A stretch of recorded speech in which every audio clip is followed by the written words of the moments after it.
El periodo Asuka y el periodo Nara. El periodo Asuka inició en el año 552 y terminó en el año 710. La introducción del budismo en Japón lo cambió todo.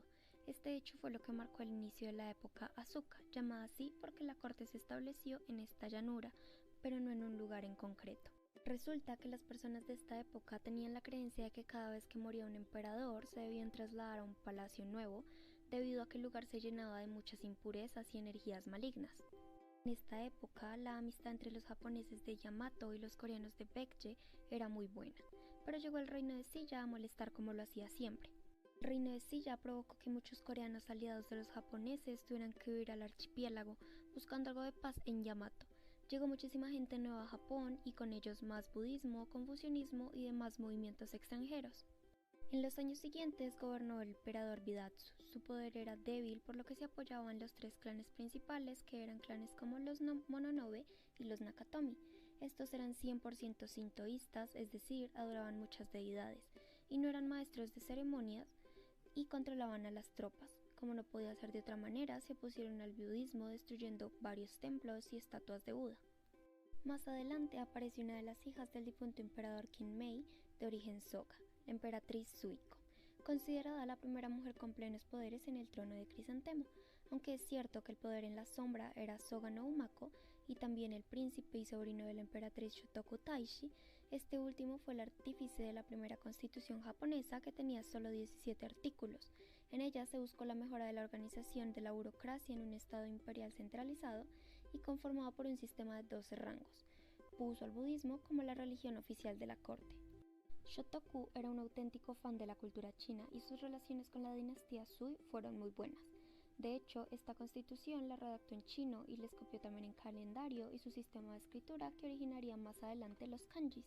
También construyó carreteras con ayudas de los países vecinos y realizó intercambios de estudiantes y embajadas oficiales para así poder canjear conocimientos.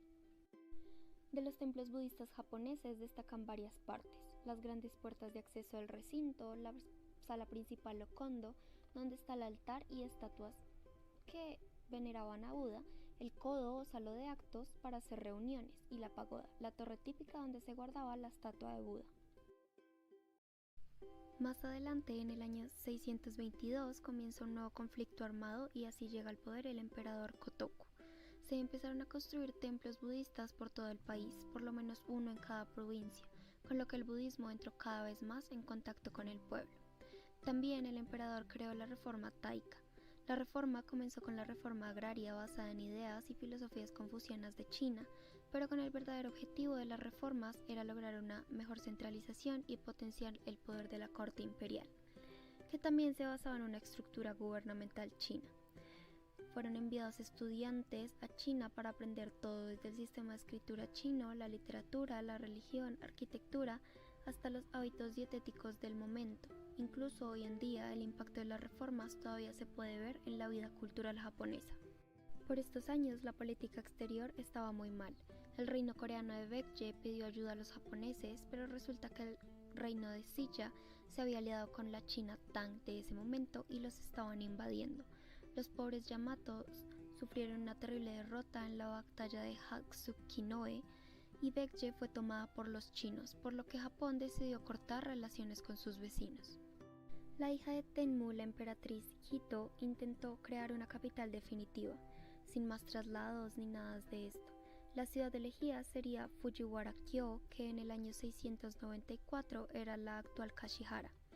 El problema es que 15 años después, la emperatriz Genmei la cambió a Heijo-kyo, mejor conocida ahora como la ciudad de Nara. Esta sería la nueva capital y allí se construyó un nuevo palacio imperial, el Palacio Heijo. Este traslado tuvo lugar en el año 710 y con ello comienza el periodo Nara. El periodo Nara se data desde el año 710 hasta el año 794. Este periodo inició con el traslado de la capital a la hoy conocida ciudad Nara. Anteriormente se tenía la creencia de que al morir un emperador, la ciudad en la que él habitaba quedaba contaminada espiritualmente. Pero con el arraigo del budismo en la corte, una religión que no veía necesario este traslado, apareció la idea de establecer una capital permanente. Fue por esto que en el año 710 la emperatriz del momento, llamada Heimei, y que además fue la cuarta mujer en ocupar esta posición, decidió trasladar la capital a la ciudad que hoy conocemos como Nara. Este periodo de la historia de Japón se vio muy influenciada por el modelo de pensamiento chino. La capital se construyó con base al modelo de la ciudad Chang'an y la corte también se vio influenciada por el confucianismo y por el budismo.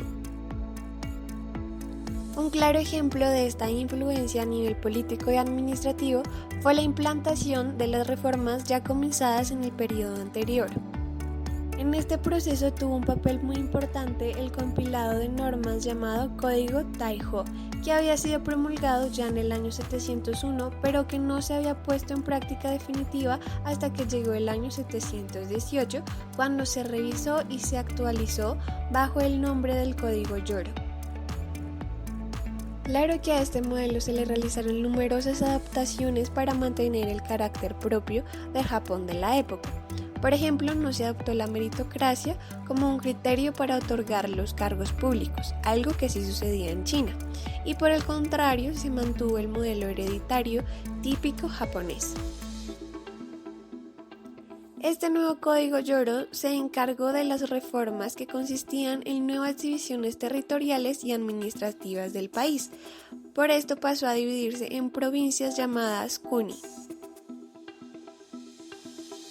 Como les contaba al principio, esta fue la primera vez que se optó por mantener de forma permanente la capital, lo que facilitó el desarrollo de una red de comunicaciones entre el gobierno central y los distintos organismos provinciales. A raíz de esto se crearon los famosos 7 caminos principales que contaban con albergues cada pocos kilómetros y conectaban las aldeas. Con la construcción de estos nuevos caminos que conectaban las distintas aldeas se hizo también mucho más fácil la tarea de censar al pueblo japonés y el de reclutar a los hombres de entre 20 a 59 años para cumplir su servicio militar obligatorio.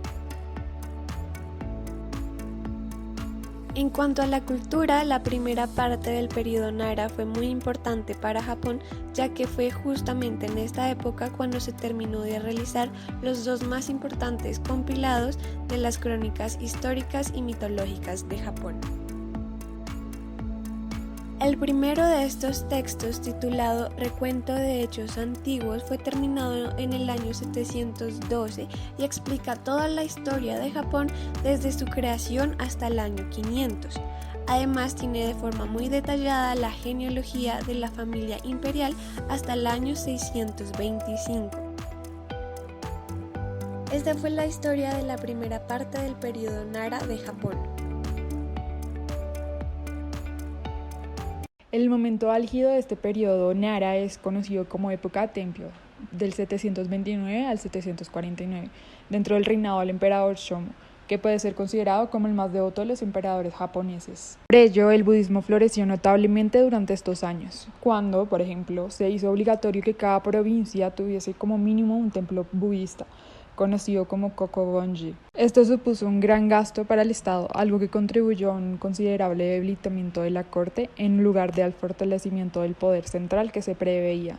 En la capital se había construido el Todaiji, templo familiar de la casa imperial y además el templo budista más grande de todo el país. Se trata de un complejo de enorme tamaño cuyos edificios albergan gran cantidad de objetos artísticos, entre ellos numerosas estatuas elaboradas con 2 técnicas nuevas en la época: la arcilla y la laca seca.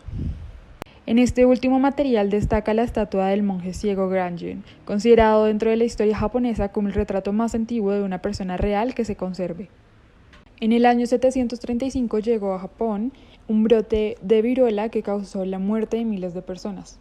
Cuando la epidemia cesó en el año 747, el emperador Shomu quiso dar las gracias a Buda construyendo una gigantesca estatua de Dainichi Nyorai, una figura central de muchas corrientes del budismo que se albergaría dentro del Todaiji.